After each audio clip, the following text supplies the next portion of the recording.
Good morning, everyone. Hope you are doing well.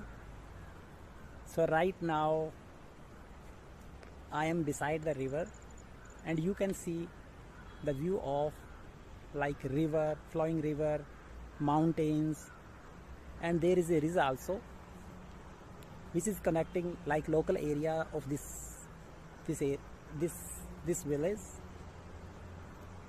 So, actually, there is a college also nearby the river. You can see the college also.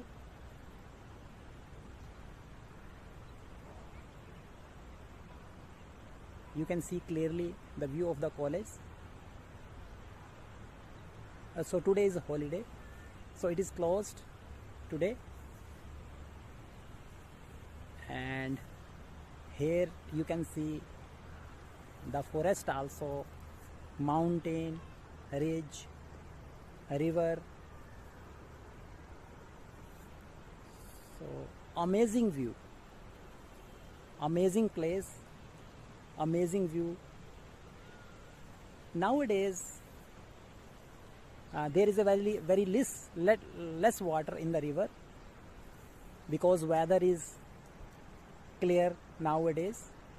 But if we talk about like rainy season, so water is full in this river on those days. But nowadays water is less.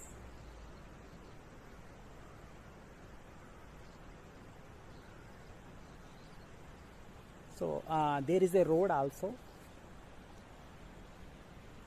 connectivity road also here.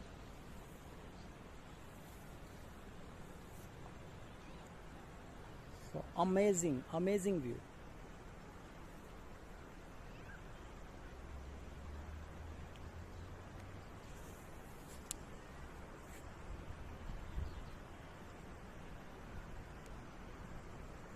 So thank you for today. We'll meet tomorrow. Till then, have a great day.